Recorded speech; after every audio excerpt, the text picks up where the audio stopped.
Hello, everyone, and welcome to the Evolve with Emily show. I'm your host, Emily Hayden, and today I have a very special guest with me, one of my dearest friends. I consider her like my older sister, one of my greatest friends, especially from first form. Please welcome the founder of Sun Patrol Swimwear, IFBB Bikini Pro, and first form Elite Athlete, Kerri Hayes. Hi. Welcome. I'm so happy to be here. You have no idea. I've been looking forward to this day for like a long time. Oh, I'm so glad. I was so excited when you said you wanted to do this show.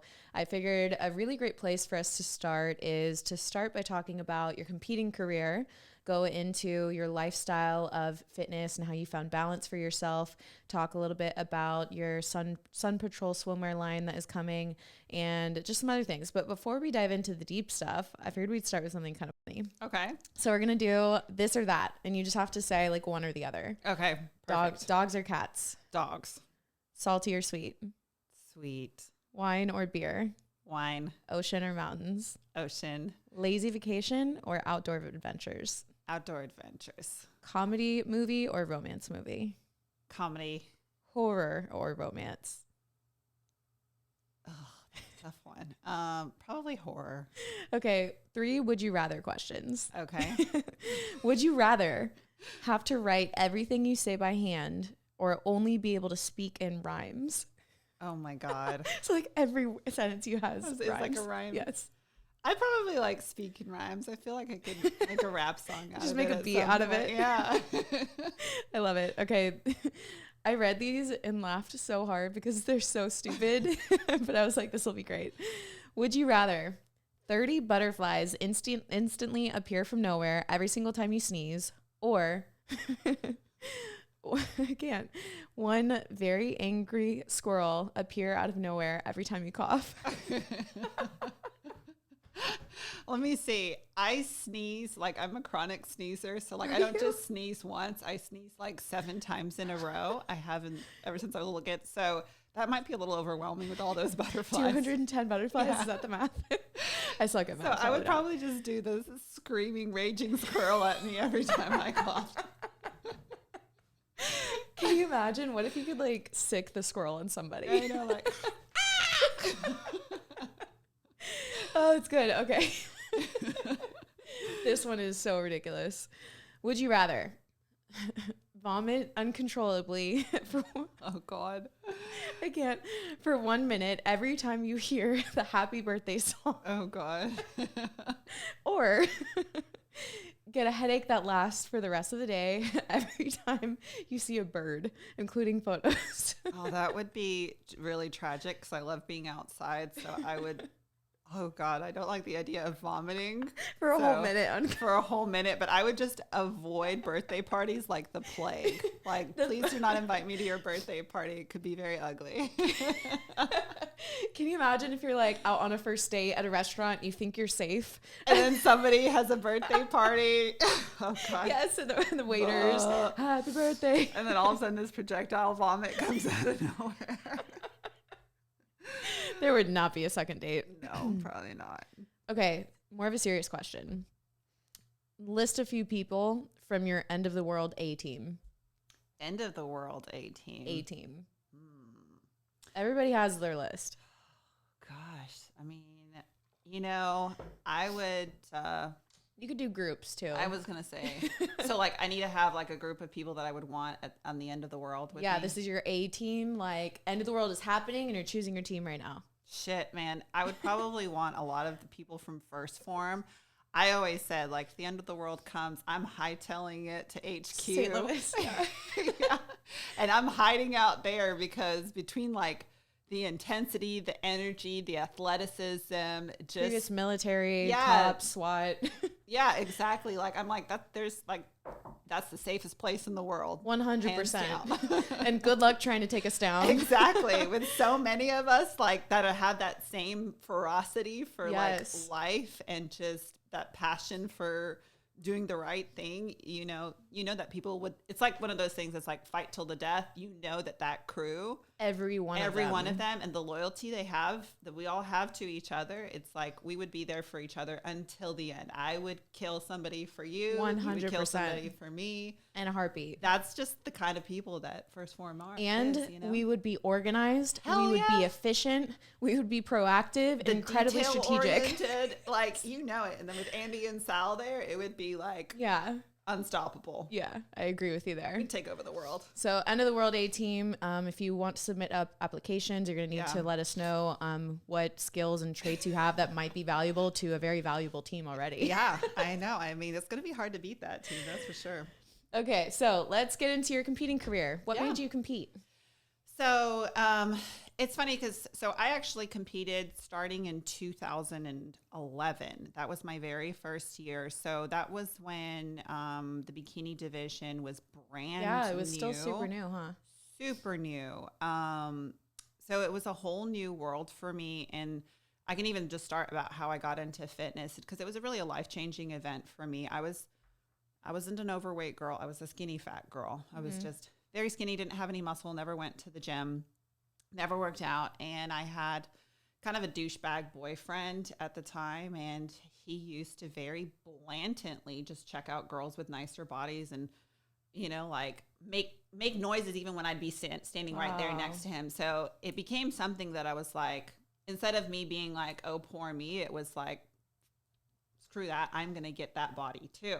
Yeah. So I started, you know, working out of the gym, and mind you, like, I had no body. I had no butt, no muscle tone, nothing. My brothers used to call me tits on a stick because I literally looked like a beanpole. Oh my gosh, brothers are so mean sometimes. They called me flat-chested before I even hit puberty, and I was like, screw you, give me a year or two.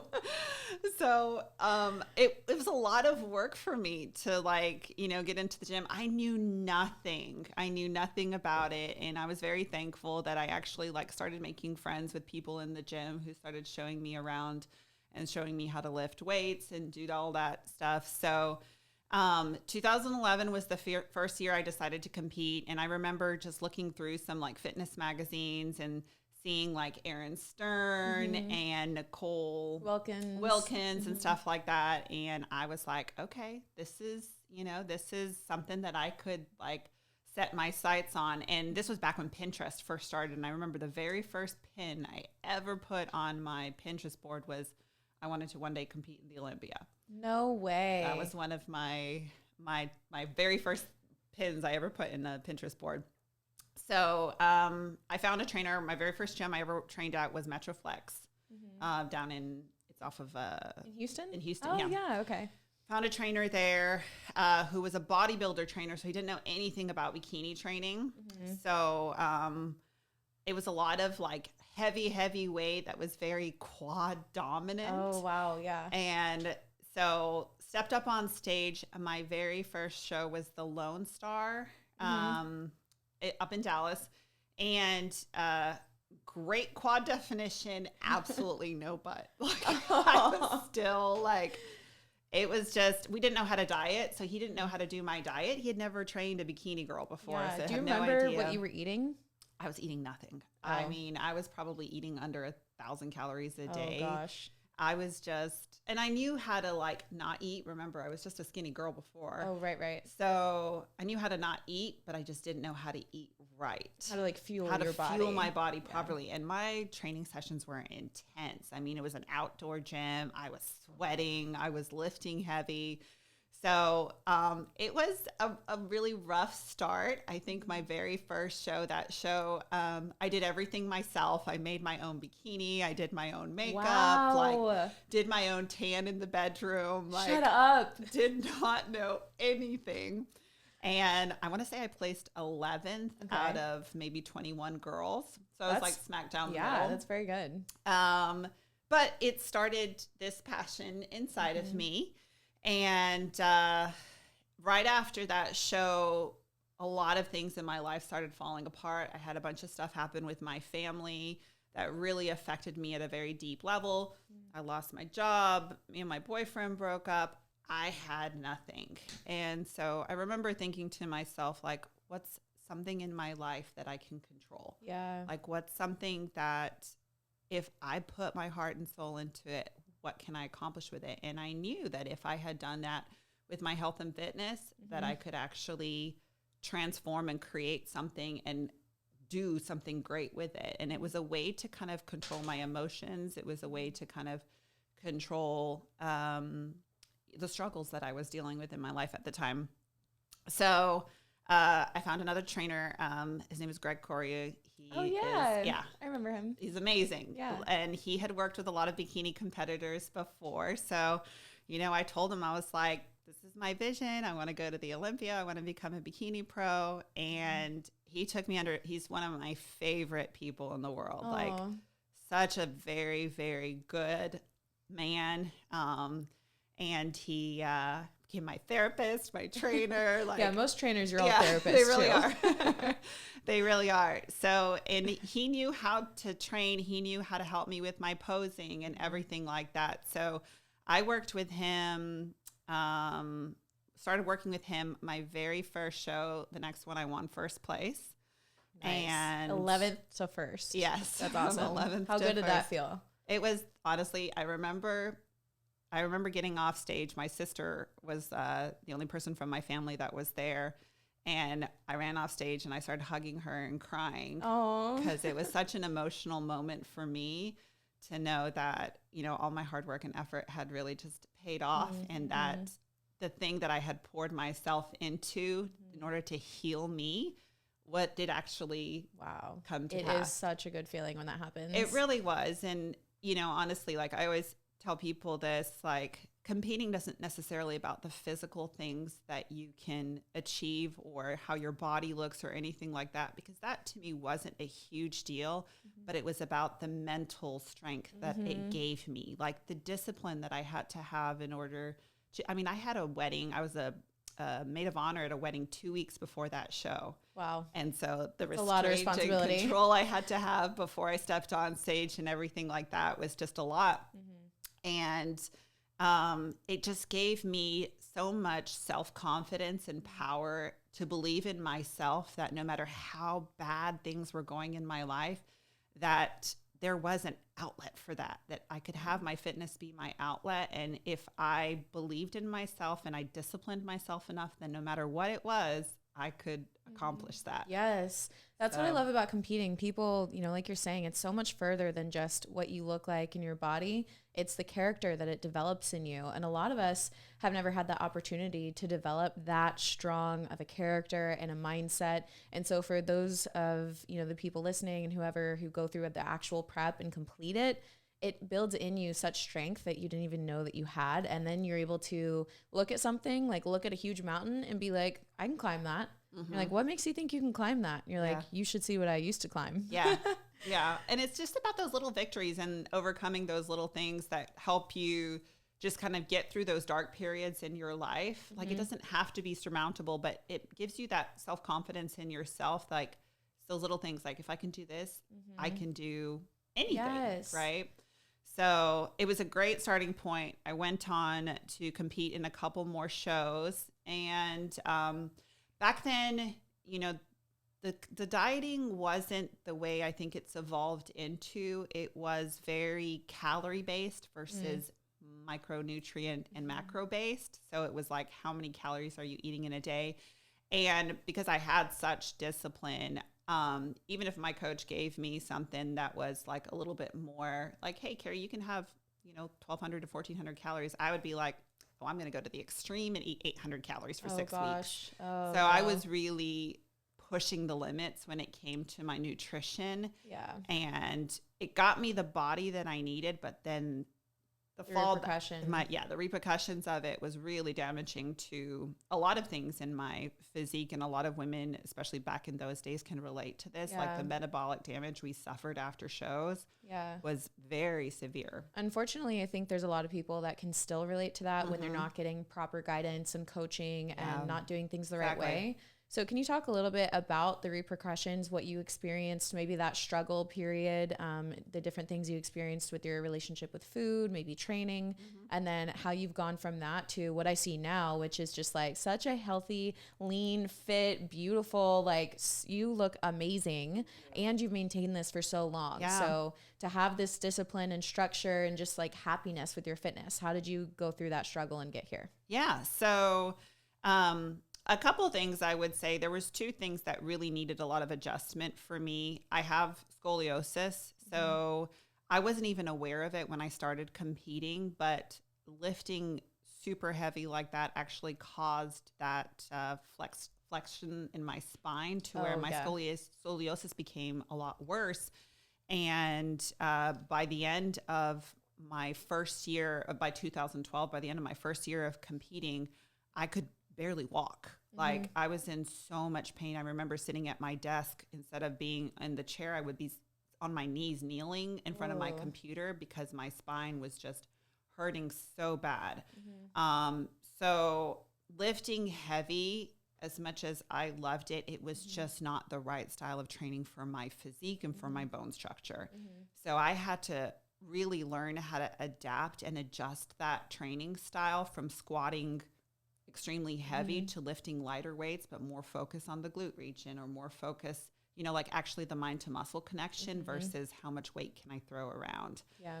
And it was hard for me to make that transition. And a lot of bodybuilders, I think the one thing when we're lifting we neglect is our core strength.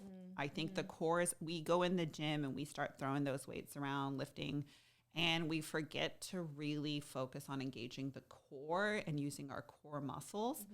So that was something that eventually evolved later on down the road in my fitness career, was just learning how to use that strength and conditioning side, implement that strength and conditioning into my fitness routine and my workouts, to where I was actually engaging my core, using those muscles that were better for your health is what I call it, rather than better for your appearance. Because you don't see anything, from those types of training. Well, I mean, when you get lean enough, you can see your core development from the core exercises that you're doing. Yeah.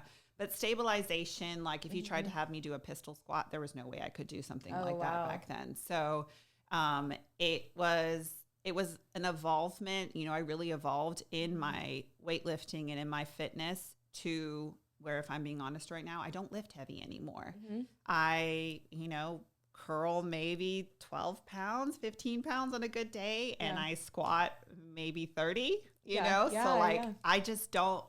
I realized that that's not the right style of training for my body. And I needed to listen to my body and find out what was the right style of training for me. Yeah, that's awesome. Because I think a lot of people, they try to just do what they see or do what they think everyone else is doing. Yeah. And it's like, the more in tune you can get with your body, the better it's going to respond to whatever it is that you're doing. I personally love your workouts. So everyone make sure to follow her on Instagram. I'll have all your links below, but your workouts are so much fun. Like, definitely give them a try.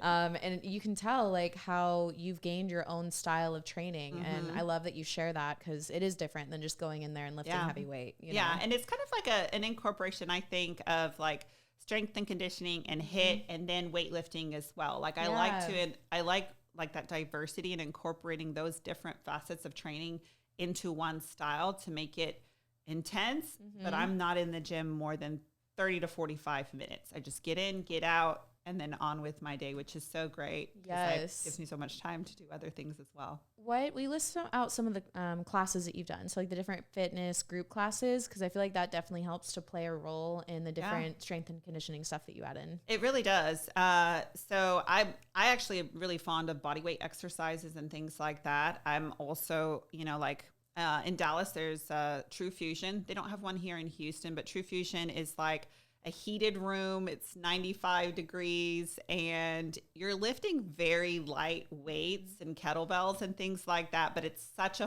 fun workout. It's maybe 15 minutes long. And by the end of it, you're so like, you're dripping sweat, but it's like this detoxifying, like cleansing feel. My favorite group fitness here in Houston is a place called Sweat 1000. Okay. A couple friends of mine own it, and it's like 5-minute intervals. So you get on, you sprint for 5 minutes, and you get off and you do 5 minutes of different types of body weight exercises using weights, kettlebells, bands, stool benches, and things like that. And then you go back and forth.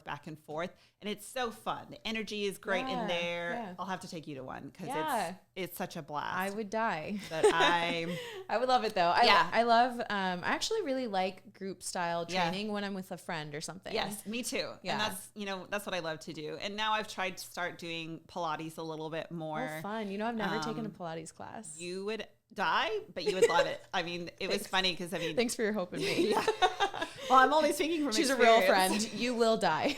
You will die because it's not the style of training that we're used to. And it's funny, you walk in there and you're like, this should be a walk in the park for me. I mean, what am I doing? Just pushing a freaking bed across the room kind of thing. Right. But you start doing it and you're like, okay. You're like, why am I dying? Maybe this was a little harder than I expected. And I'm like sweating and it's great fun though. But I do love Pilates because the body that I'm trying to go for now is like long and lean versus bulky and muscular. I'm 37 years old. So as I start to get like a little bit older, I'm not looking so much for that like thickness as a more to just feeling confident and good and classy in the clothes that I wear and just how I look and feel. So that's great. And then I would say my evolution with food really changed a lot. I am a firm believer, and I preach this to a lot of different people, like find what style of food works for you too. Very much like the style of training. Find what kind of diet works for you. I'm at the point now where I don't count my macros or do anything. I just eat very intuitively. But I've done a lot of research into eating right for your blood type and then trying out, a paleo diet or trying a vegan diet. I've tried all of them just to see which one I gravitated towards the most and which one works the best for my body. And right after I finished competing, we're so focused on that tons of protein, which I agree. I think it's important to have enough protein to sustain the muscle that you have. And if you're looking to build muscle, then yes, you need to have a slightly increased amount of protein per pound of body weight. But once you're getting to that point where you're just trying to maintain, you don't need to eat huge amounts of protein anymore. Like, eat what is for your goals at the time and figure out what your body responds better to. So now it's like, I know that when I'm trying to cut out and like lean up a little bit, I love throwing in intermittent fasting every once in a while. So I'll do it maybe 2-3 times a week where I fast for anywhere from 18 to 20 hours. And that's like my way of like cutting down when I'm trying to get ready for something. And so can you explain to those that might not know what intermittent fasting is, and then explain like at what times you eat and stop eating every day? So intermittent fasting, the goal of it is you want to basically eat what your macronutrients are for the day within a shorter period of time. So what I usually do is I stop eating at around 7:00 p.m. And then I won't eat anything except, say, maybe a cup of coffee or something like that in the morning and water until maybe 1 or 2 o'clock the next day in the afternoon. And then from 2 p.m. to 7 p.m., I try to fill that with very high nutrient dense foods, like lots of vegetables, definitely have like a good high amount of protein, a little bit of fats, a little bit of carbs, and for me, I enjoy that. I feel like the intermittent fasting really helps to detox you. It's also a great way to destroy brown fat, which is fat that's kind of like a little bit more stubborn fat. It's very detoxifying. It's very cleansing for your body because your stomach actually does need to take a break from chewing and eating all the time. And if you're somebody who's eating every 3 hours or every 2 hours or whatever it is, that means your stomach is never stopping to actually like digest the food and rest. So by doing that, you're actually allowing the food enough time to process through your stomach, through your intestines, properly absorb before stopping that digestion process to eat again. Right. Because every time you do that, every time you start eating again, your body reverts from, okay, let me process this food through my system to, oh shoot, she's eating some more. Now I got to process start the digestion system again. Yeah, exactly. So I think it's good. It's important. I think people should do it every once in a while. It doesn't mean you have to do it every day. Yeah. But doing it you know, say once a week or something. And for me, it's easiest to do it on the days when I get to sleep in a little bit. Yes. And like Sundays are a great day to do it because you get to sleep in, and then I kind of roll out of bed and then, you know, read my book, have my coffee, head to the gym. And then after the gym, I'm like, okay, now I'm ready to eat. Let's go for brunch. Yes. You know, so I actually saw your brunch on Instagram this past Sunday. It looks great. it was perfect time too. It was like 1:00 in the afternoon. And I was like, oh, this is amazing because I haven't eaten anything. So therefore I have a smaller window to eat. So it allows you to kind of play with your food a little bit and maybe eat something that you might enjoy versus being extremely strict. Yeah, no kidding. So you have more to work with. Yeah, more to work with. Okay, so that is a really good insight into how you've evolved with your fitness and with your nutrition. But I kind of want to hear about when you got started with Phorm. So when did you get started with the company? Why did you get started with the company, and kind of what drew you to them in the first place? So I first started with Phorm in 2011. OG. Yeah. She's a real OG, you guys. I think we had like maybe 3 supplements at the time. There was I think you're like one of the top OG people that we've ever had. Yeah. Me, Tony. Yeah. I think me and Tony might be one of the only ones that are still That's what I was thinking. part of Phorm. Yeah. So yeah, I met the guys at the Arnold actually in Ohio. It was 2011, I believe. I met them at the Arnold, and one of my girlfriends, Jody, she was with the brand. She was one of their fitness models. And this was back when, you know, the fitness world was just a whole different world. It like was. a whole different world. And, you know, here comes these guys like, and you could see the passion in their eyes and the desire to like actually change the fitness industry and make a positive impact, not just on the aesthetic side, but on the part of actually truly helping people and changing lives. And I think what drew me in was just their passion and their excitement for being like, we're going to do something, and we're going to do something big. Yeah. And their like belief in themselves. And their belief in themselves, and even their belief in me. Like I had not done anything at that point. I hadn't even stepped on stage. I think I was competing in a couple months. So, you know, I was starting to, you know, like I was starting to get into the whole fitness world, and I really wanted to expose myself a lot more to that whole world. And that's why I was actually there with my girlfriend. But just the way they talked about it, the way that, you know, they wanted to focus on quality versus quantity and really making a positive impact and difference really stood out to me and struck me. And then the fact, I remember having a conversation with them about like, hey, yeah, I'm going to compete, you know, like I really have no idea how I'm going to do. This is my first show. And they believed in me. They're like, you're going to crush it. Like, you're going to do so great. And I was like, what? Okay. You know, thanks. Like, okay, I had no idea, you know.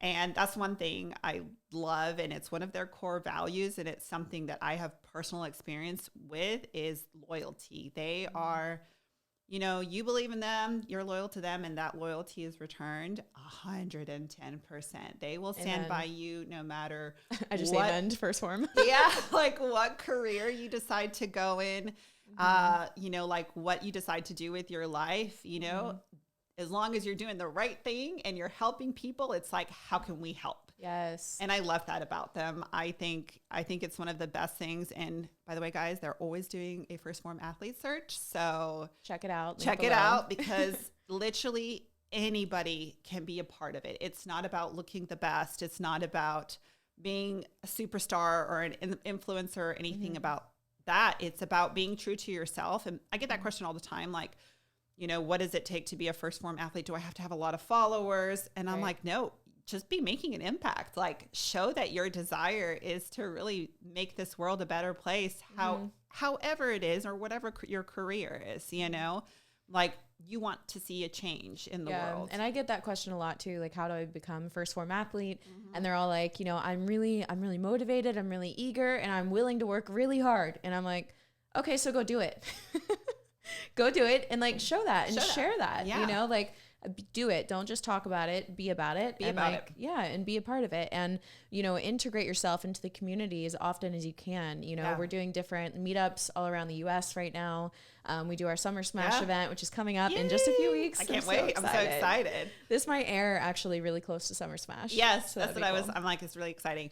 And then also I always tell people to like, don't allow your weaknesses or things that you may consider handicaps to stop you. Sometimes those are the things that are actually going to get you noticed. Like if you're somebody who recognizes like, hey, I have these weaknesses, I have these things that might make me not the most perfect human being, but I am still pushing on and fighting in spite of that.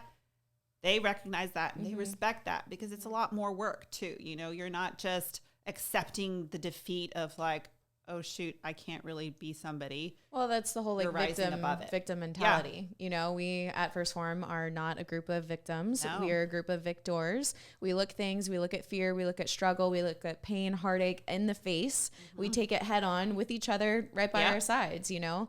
And one thing that I love about them too is that we're in such a day and age of these transactional relationships. Yeah. What can you give me? That's what everyone's about, you know? And when you go to First Phorm, this is like they look at you like, okay, we're going to be together for the next 10 years kind of thing. And now for those of us that have been there for, you know, 8 years, 11, 12 or something years, like we're able to be testaments of that like these people are now family. Like we've just spent the last, you know, decade plus for you, almost a decade for me, with these people going through different like breakups and moves and hardships and moments of doing really well and everyone cheering us by our side and moments of feeling like we're at our lowest and them still being there for us, you know, and that's something that's so valuable. And I can definitely echo what you said about, you know, them and their eagerness to make a difference in the fitness community and how it's like, oh, wait, hold on. You guys actually care? Oh, wait, hold on. You guys are actually genuine. Yeah. You actually keep your word. You actually follow through. You actually take responsibility. Whoa, like where have you guys been? Yeah. Because I feel like some of us, that's just in us. Like that's how I was raised. It's also just a part of my DNA kind of thing. And I feel like with this brand and company, we found other people with our same DNA and we're like, 100%. You're it. 100%. You're my people. And if you ever get the chance to go to an event like Summer Smash or even just like a gathering where the First Phorm people are, or go to HQ, you will feel that energy. You will feel that love. I always say this every time I go to St. Louis and I visit HQ and talk to everybody. Everybody's so friendly. Everybody's so warm. Like your heart just fills up and starts overflowing when you're there. I always talk about energy levels and how we're all just little balls of energy, and depending on the people that we're around, that energy ball glows or it doesn't. Shrinks. Yeah. And when I go there, it's like I'm burning up. I come home, I'm inspired, I'm motivated, like I'm passionate about making a difference in this world and changing people's lives, and even just being around other First Phorm people, not even necessarily in a huge group, but just one-on-ones. Anybody who is a part of the brand or really understands what our core values are, you will get that feeling and that camaraderie. So we should actually start doing something here in Houston, like little events. Oh my gosh. We can even just get, now that I'm moving back, by the way. Yes. Oh yeah. Announcement. I'm moving back to Houston. Yes. From Dallas. Yeah. Who you surround yourself is so incredibly important. You know, even in your friend groups, like I always tell people to take notice of their energy after hanging out with somebody, because that will honestly tell you so much more about that person, about that friendship. And sometimes it's not even that person is quote unquote bad, or, you know, there's nothing wrong with them, but sometimes that person is just not vibing on your level, and it's something that is bringing you down and not bringing you up.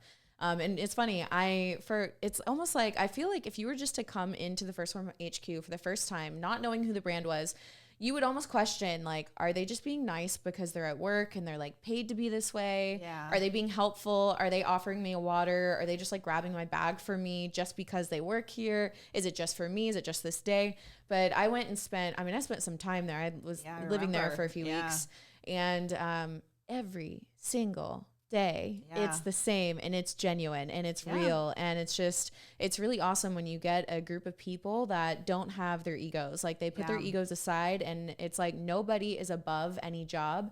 Nobody is above any position. They're all willing to do whatever it takes to work as a team and to get to that finish line. And man, when you surround yourself with people that love to win, and people that don't mind struggle, people that are used to failure and are used to those hard moments, but we'll push through to the win. That is like electrifying. It really is. It is. You know what?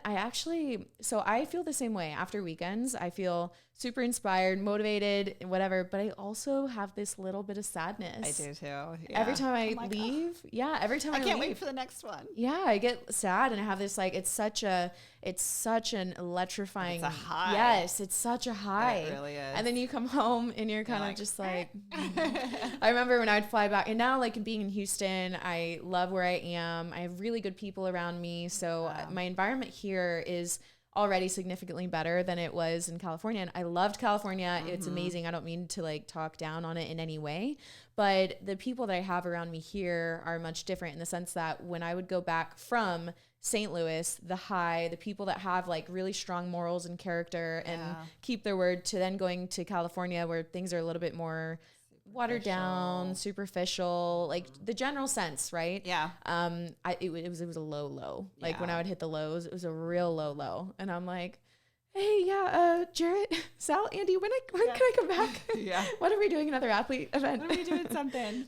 And I think that speaks volumes to the people of Texas. And I always say this because, I moved to California for 3 years too, and then ended up moving back to Texas. And I was living in San Diego, and everyone was like, how could you leave the most beautiful city in America? And I always said, home is where the heart is and where you feel that warmth. Not to say anything bad against San Diego. I love San Diego. The sunsets, the weather, all that good stuff. It's great. But there's something about the Texas people. Yeah. My Texans can relate to this. Like, there is no place, and the people here just are so warm, so caring, so respectful. Like that good old Southern charm where guys still open the door for you and still, like walk on the outside of the street and all that stuff. Like, I didn't have that in California. No, and I was like, never. Shocked. I was like, well, wait a second. Like, is this?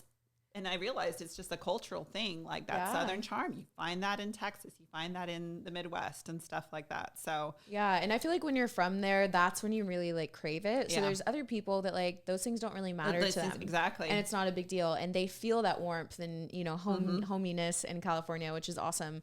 But there was one moment in particular where I'd been in California for a while. I visited home. I came home. I was going out. I was going to see a concert, and my brother was going with me. And so we go to get in the Uber, and he opened my door. And it was just this moment of like, I haven't had someone open the door for me in a long time. A very long time. Like it really hit me. And it was just so natural. And or like, even giving hugs too. Yes, or like a real hug. Yeah, like a real hug. Or just being friendly on the street, like saying like, I'm like super bubbly, like, hi, how's it going? And I would have people look at me like, she is on drugs or crazy. Yes. Whereas here, it's totally normal. It's like, howdy. Yeah, exactly. I mean, not everybody says howdy, but you know what I mean? I love that you just pulled out the howdy. Guys, just so you know, not everybody in Texas wears cowboy boots and a cowboy hat. We're pretty normal people here too. Yeah. Okay, you're stranded on an island. You can only bring 3 supplements with you. What are they? Ooh, okay. So if I'm stranded on an island, probably means I'm not getting a lot of nutritional value. So I always think about that. I love that you're thinking this way. Yeah. Like what makes your body, actually function at its best? It's nutrients. I talked about this on my story the other day. So I would definitely bring the Opti Greens. I think I would bring the Opti Greens. That's hands down my favorite supplement.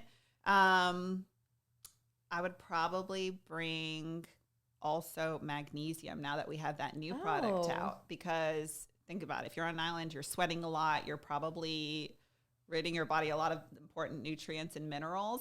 So replenishing that with the magnesium, plus it helps you feel rested and relaxed and all that good stuff.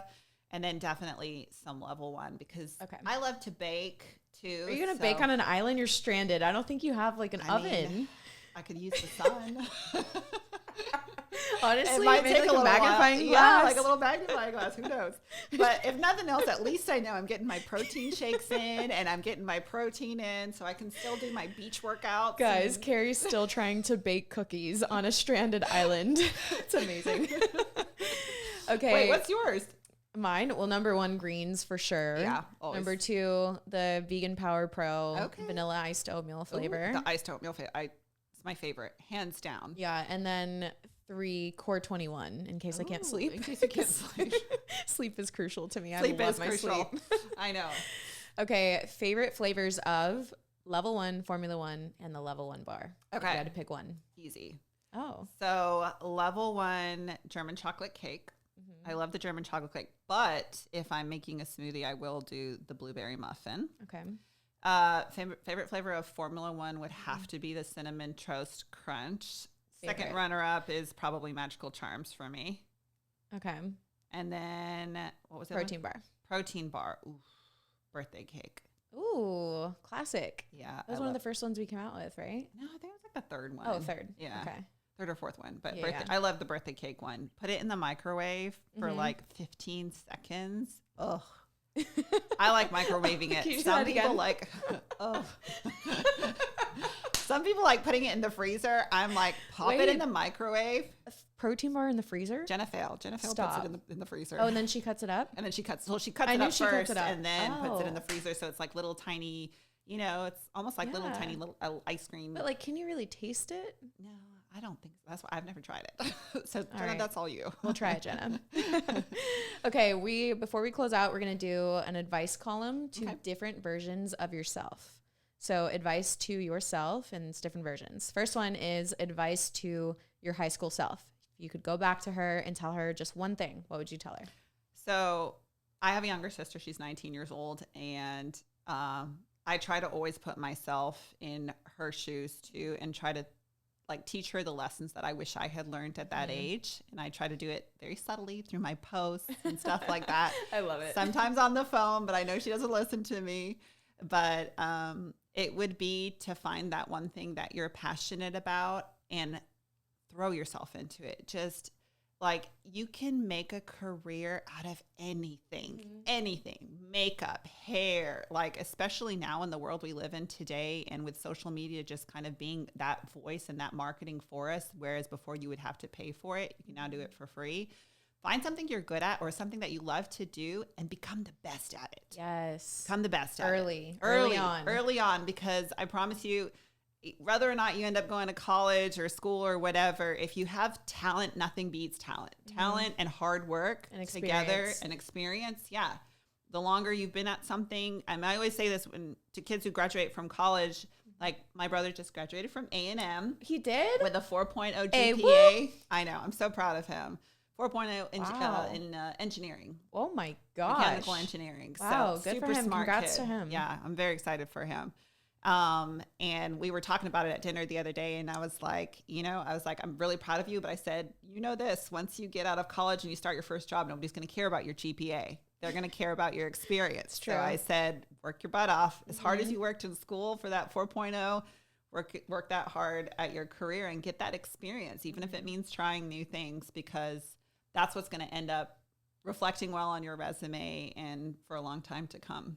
Okay. Advice to your amateur bikini competitor self. Oh, boy. I would tell her. With what you know now. Eat. Please just don't try to shortchange your diet and think that by eating less is going to help you get to your goal faster. The repercussions, I think I put on like 15 to 20 pounds after my, first or second show. And if I had done it the right way where I, reverse dieted and stuff like that, I probably would have not had the metabolic damage that I had. I lost my cycle for 1.5 to 2 years, my hormones, and I had to do a lot of work to repair that and get my body back to what it was. So I would just say, make sure you're, listen to your body intuitively, but do the right thing by it too. Yeah. What about advice to your heartbroken self? My heartbroken self, I would say everything in life has a beginning and an end. Ooh. And just because one thing ends, it doesn't mean that there's not going to be another beginning, because there is. And I think that's what life is. Life is a series of beginnings and ends and beginnings and ends until the day we die. Wow. And some people are lucky enough to find that one person that they spend the rest of their life with. But not everybody does. So we can't just hold out for that. We might as well just enjoy the moment and the person that we're with and learn the lessons that we can out of that situation and learn about ourselves through the relationship, because I think a lot of relationships are a reflection of ourselves as well. So get what you can out of that. And if it ends up not working out, cry your tears, wipe your eyes, and smile because tomorrow's a new day and you never know who you are going to meet that's going to change your life. Oh, I love that. That's beautiful. Okay, one more. Advice to the version of you that is scared to take the leap of faith and like go after, whether it's like a move or like a job or like that big moment with like butterflies. So the version of you that's scared to take that leap. This is something I'm actually like dealing with right now. And I think I've procrastinated on it for a very long time too, is that time is never going to be right to do the right thing or to do this thing that you might be scared to do. You're always going to be able to come up with some excuse as to why now is not a good time, whether it be, oh, my job, or I'm not in the right place, or I have so much going on, or I'm so busy. At some point, you're just going to have to say, jump, you know, and then while you jump, you'll find your wings and learn how to fly. That's beautiful. And if you don't, maybe you fall Maybe and you get fall back and up. you get back up and you learn your lesson. It's like, okay. And I've been there. I mean, I've started things and failed and started things and failed, but I always found my way back up again. And it didn't stop me from trying something again, whether it was the same thing or something new. That's beautiful. Well, Kerri, thank you so much for being a part of today's show. Thank you for having me. Yeah, I love being here. I know. It was fun. It was a lot of fun, right? Yeah. So last question, what is next for you? What are you excited about? And what is something that you want to share with the audience? So I am weeks away from launching my swimwear brand, Sun Patrol Swimwear. I've had a dream about doing this since I was a little girl. All my friends from, you know, when I was 10, 12, even my mom was telling me this the other day. She's like, I remember you used to sit in a little corner and draw your little outfits. And I used to design actually wedding dresses and costumes. And I remember my first design I ever came up with was something to wash your bra in to keep it from getting all crinkled. Oh, yeah. And then something came out with it. And I was like, damn it, that was my idea when I was like 12 years old. Yeah. So I've always been I love art. I'm a very creative person. And the greatest form for me for expression is just drawing things. And so I've decided to take that leap of faith and that jump outside of the corporate world and into the entrepreneur world, which is a huge jump for me. And I'm 37. I was like, crap, I'm too old for this. Never too old to start and do something for yourself. So, so that's my big thing right now. I am throwing my creativity, and I love being creative, and I'm throwing that into these designs in my swimwear. And I can't wait to see where it goes. I really can't. It's so exciting to see my vision come to life. So. That's beautiful. And I know how many countless hours you've been putting into it. Yeah. And to hear you just like every time I check in, like, oh, what are you up to? And you're like, oh, doing this for my, swimwear line, or checking with the web designer, this and that. And it's been really cool to see you put all this work in. So I'm stoked for your launch. I'm so excited. I'll put your links below so that everyone can check it out and make sure to support it when it goes live, because we need to support small businesses and small business owners and people like yourself that are taking something that they're so passionate about and making an awesome brand out of it. So we will definitely, the Evolve with Emily team will be there to support you. Yeah. You guys better support her, or else you got to deal with me. I don't know why I just pounded my chest. With that, thank you guys so much for listening to the Evolve with Emily show. If you guys enjoyed today's podcast, please make sure to tag both Kerri and myself on your Instagram stories. Share with us your favorite takeaways, your favorite moment, and let us know what you would like to see in the next episode. Yeah. Kerri, have a great day. Thanks, you too. Thanks for having me. Of course. Bye, guys. Bye.